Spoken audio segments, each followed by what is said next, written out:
In spite of all the progress that Elon Musk and SpaceX has made with Starship, the first ever Mars rocket that humans have ever attempted to design, the moment of a human-rated mission to the Red Planet seems as far away as it has ever been. Given where Starship is currently in its developmental process, there's a significant doubt amongst many that this rocket, at least as it stands at the moment, will ever be safe to carry humans to the moon, let alone all the way to the Red Planet and back.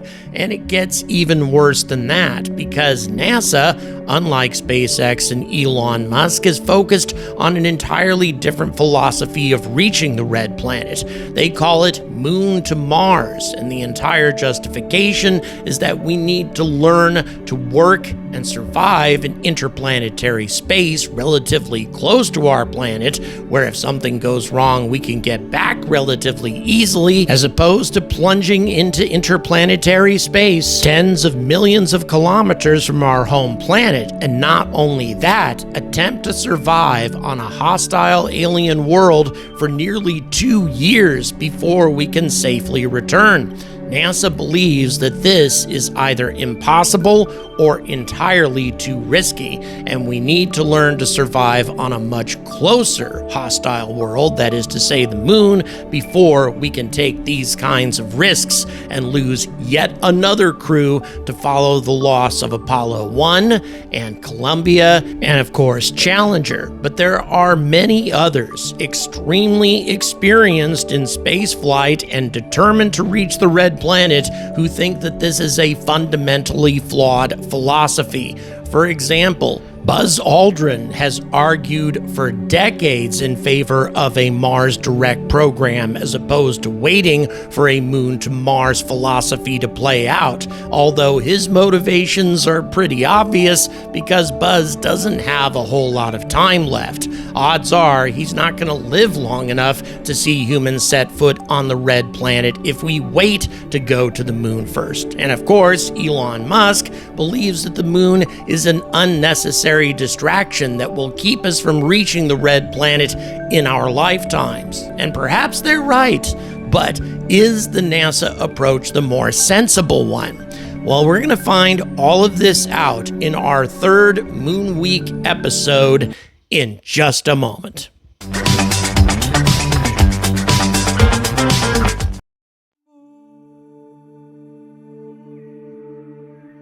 Good afternoon, spaceflight enthusiasts, and welcome to another Angry Bulletin. I'm still in the process of recovering. This infection is very stubborn. It's definitely getting better, just not gone away yet, but regardless, I intend to celebrate the 200,000th subscriber to this channel come hell or high water this week, and we got something very special coming. And I'd also like to thank the folks who have purchased the 200K celebration merchandise that we have available. And by the way, we have it both for spaceflight folks and alien enthusiasts now, so if you want to check out the shop, it's all in the description. But let's go ahead and continue with the topic at hand. And I'm going to be quoting extensively from an interesting article entitled "The Pros and Cons of a Lunar Pit Stop" in the Atlantic magazine, and I have it linked in the description if you're interested.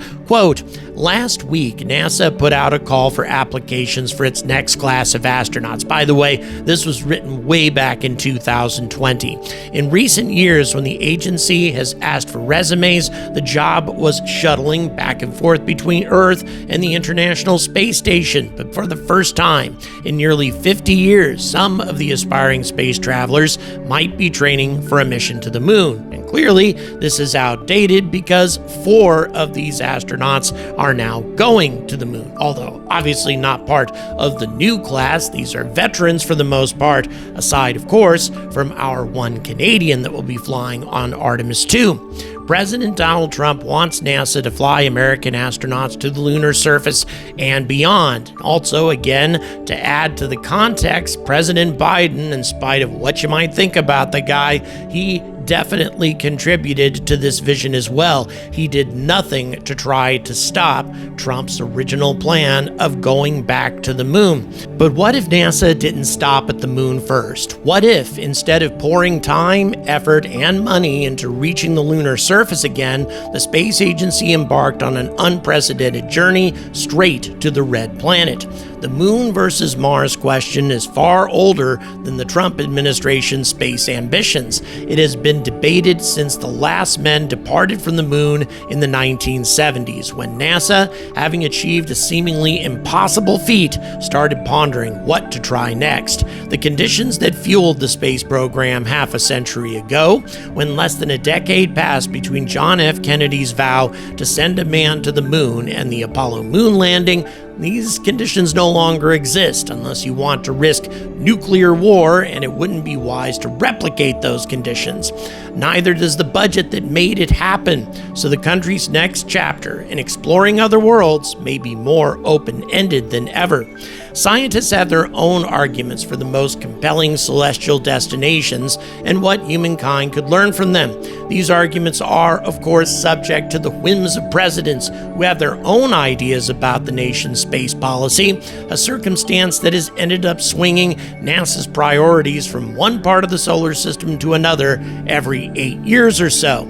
In the most recent administrations, George W. Bush wanted to go back to the moon, but Barack Obama didn't, and now Trump very much does, although maybe not as much as he used to. Even his ideas seem to be shifting lately. When Jim Bridenstine, NASA's first administrator under Trump, talks about the agency's Artemis programs for lunar exploration, he described the moon as a proving ground for Mars. If something went wrong there, astronauts could make it home in a matter of days instead of months, or perhaps even years, because keep in mind, on our first journey to Mars, it's very likely that the astronauts will be stranded there for nearly 2 years while they wait for Earth and Mars to get back into position for an easy journey back home.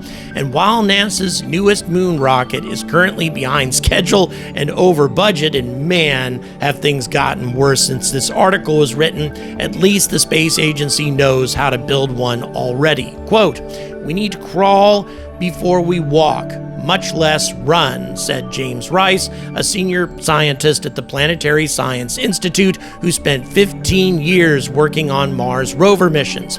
Say you've got a bunch of new camping equipment. If you're smart, you're going to learn how to use that equipment in your backyard. You're not going to go, say, to Mount Everest and try to figure out how to work this stuff.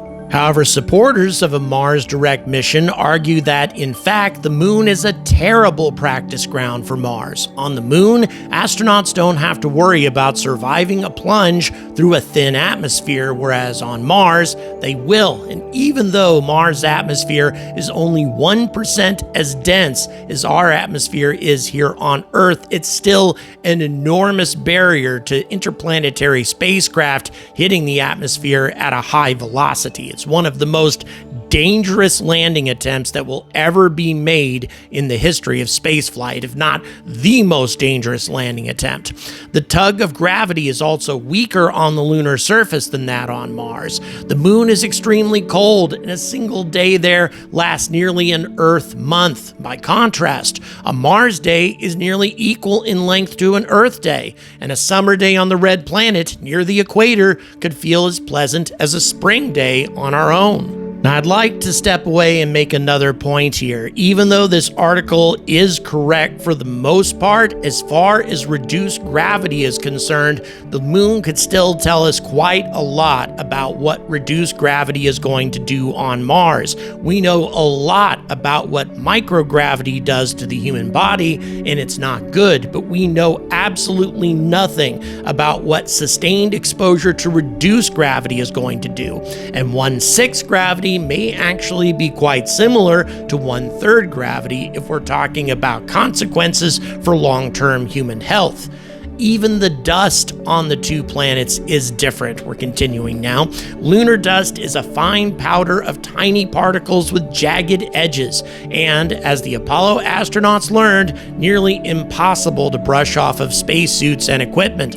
Martian dust is more like that found on Earth and is less likely to shred human lungs if it's accidentally breathed in. Quote, if we had done lunar sample return prior to sending Neil Armstrong and Buzz Aldrin to the surface, I'm convinced it would have been decades before we sent people to the moon, says John Grunfeld, a retired NASA astronaut and a former associate administrator of the agency's science division. The medical community would have gotten those samples back, looked at them in the microscope and said, oh my God, it's broken glass at the micron scale. The astronauts will inhale it, hemorrhage, and die on the moon. Now, once again, I need to step away and point out that the article is not entirely correct here. Both lunar dust and Martian dust is electrostatically charged, meaning that both of them can be done away with or repelled away from spacesuits and spacecraft in similar methods, preferably with electromagnetic forces. As a matter of fact, this kind of technology has already been tested on both simulated moon dust and simulated Martian dust. Also, you wouldn't want to breathe in Martian dust under any circumstances because even though it's not a bunch of glass, it's a bunch of poison loaded with perchlorates, which would prove just as fatal to an astronaut if they were able to breathe it in. So I disagree with the article here. I think it's very likely that if we learn how to deal with moon dust, it's going to help us deal with Mars dust. And incidentally, if you want to see these electromagnetic dust mitigation systems in action, well, I actually got to see one being used at the Dynetics facilities in Huntsville, Alabama. I'll go ahead and link that tour in the description and also at the end of this video. Let's go ahead and continue. Quote, one of the most promising discoveries on both Mars and the moon is water, but how that water is situated varies between the two bodies. Spacecraft and samples from the Apollo missions have shown that the moon has potentially massive amounts of water frozen as hard as granite in deposits deep at its poles, which future astronauts could mine for their life support systems. But the icy water on Mars may be more evenly distributed just beneath the surface. The technology that future astronauts would use to extract water from ice on the moon could be overkill on the red planet. I happen to agree with that assessment, although if we learn how to make use of in situ ice on the moon, we'll definitely be able to do it on Mars. Let's continue. After half a dozen landings that supplied hundreds of pounds of lunar samples that have been carefully studied for decades, the moon may feel pretty familiar to us, but it still has its mysteries, and scientists are eager to probe them. Mars has its mysteries too, of course, including one that might answer one of humankind's most existential questions. While the moon is generally understood to be lifeless, on Mars, you can actually go look for signs of existing life on the surface, according to Brian E. Horgan, a planetary science professor at Purdue University who works on NASA's Mars missions, including a rover that is scheduled to launch towards the planet in July. By the way, that was Perseverance, which is currently on the Martian surface right now.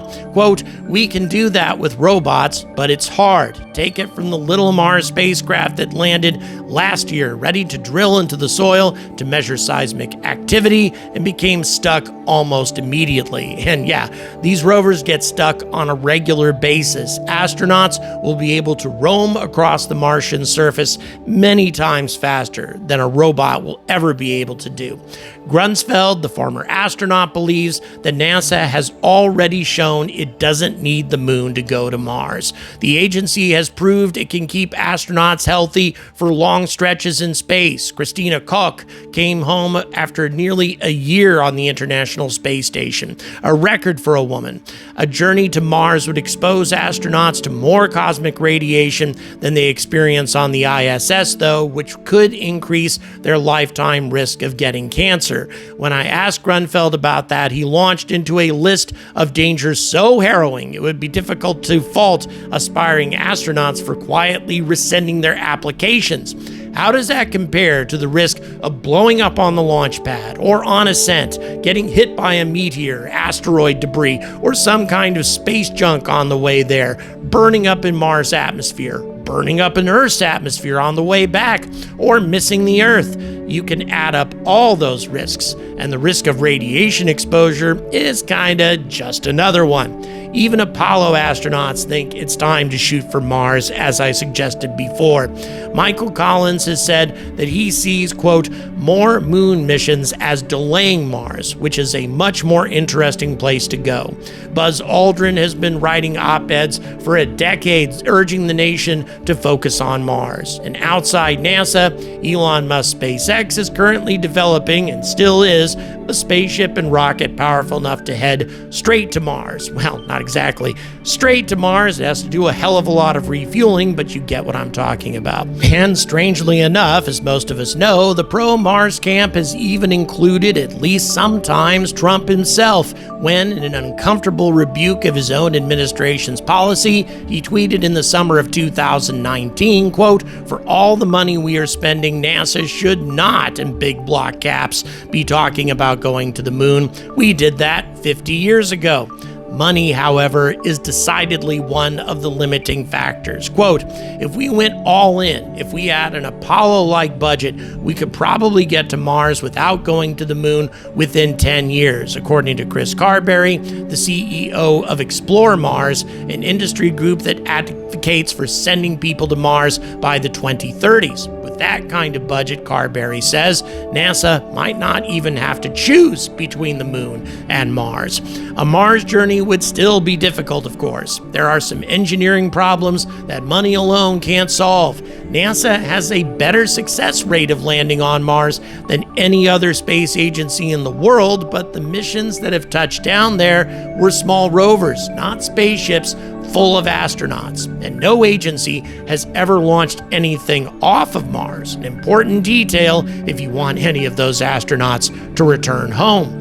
While Carberry believes that NASA technically could mount a Mars direct mission, a pit stop on the moon would help, but it would have to be short. An extended stay on the lunar surface or even outpost construction projects could leave less room and cash for a journey to Mars, he says. Now, I disagree with that point of view, but I'll talk about that in my conclusion.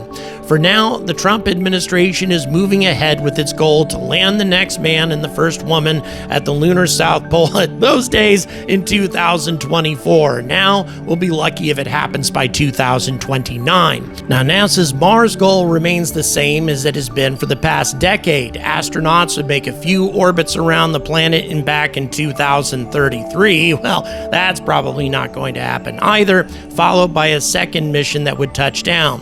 NASA has presented these journeys as being inevitable, but they grow more nebulous with time. For some perspective, the world is now much closer to 2033 than it is to Y2K. And if Musk gets to Mars first, the federal government might have trouble convincing the public that it needs taxpayer money to fund something a rich guy is already doing on his company's dime. And unfortunately, in my opinion, I don't think SpaceX can do this on their own. I think in terms of habitation structures, life support, spacesuits, all of that sort of thing, SpaceX is going to need some help if they want to successfully send humans to Mars and get them back. We'll continue. And how, in the coming years, might the government convince Americans that exploring another planet is worth it as climate change transforms their own? Rice, the moon fan, says that if and when NASA goes to Mars, whether or not it stops on the moon along the way, astronauts should land rather than just loop around. Otherwise, he says, the trip would be infuriatingly anticlimactic. I totally agree to that. It's akin to flying across the Atlantic, going to Paris, pressing your nose up against a French bakery, looking at the pastry, and then immediately coming home. Very interesting article. I think a good article for the layman to understand the difference between a moon to Mars mission as opposed to going straight to Mars, that sort of thing. But there's an important thing that this article leaves out, and that is the real reason that we're going back to the moon. It's not just a stepping stone to go to Mars. It's not just a proving ground and a practice ground. The objective is to establish a permanent human presence on the moon. Why? Because the moon is rich in natural resources. That's something that Jeff Bezos recognized years and years ago, and the whole reason that he started Blue Origin in the first place, to exploit the natural resources on the moon, both in terms of rare metals, rare earths, things that we rip our planet to bits in the process of extracting, but we could do that without damaging any ecosystems whatsoever if we exploited the moon. Not only that, it would be an extremely profitable enterprise once the necessary mining infrastructure is in place. These people talk about focusing on global warming and pollution, those sorts of things, instead of going to space. Going to space is the way we solve those problems, because we can exploit the resources necessary to support our civilization in space rather than damaging our planet. We can get the necessary energy to fuel our civilization in space, both in terms of solar energy and also other resources that are available on the moon and in asteroids that could be exploited again without damaging our natural environment. Yes, it will take substantial investment, but if NASA does it first, if NASA establishes a couple of research stations, identifies some extremely rich resources to mine, then other companies will follow, especially if they get a little bit of seed money from NASA. And by the way, this whole thing is not lost on NASA. That's part of their overall plan. So what is my opinion? Well, if the objective is just to go to the moon a few times and then on to Mars, I think we just should go straight to Mars and forget the moon. But that is not the reason we should be going to the moon.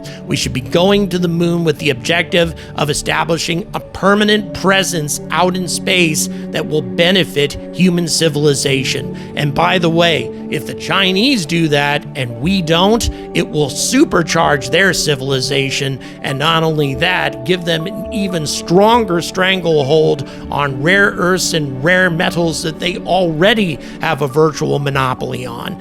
That is something we dare not allow, and that's something we should be talking about a lot more often. Thank you very much for watching. Please don't forget to like and subscribe. Also, please consider supporting this channel on Patreon, and thank you so much for making my journey to Australia possible. I just got my approval from IAC as an accredited member of the media. That being the case, I get free access to this extremely expensive convention, the third time that they've allowed me to do that. And by the way, not every journalist gets this opportunity, so I am very grateful indeed that you guys made all of this possible. Thanks again for watching, and as always, stay angry about space.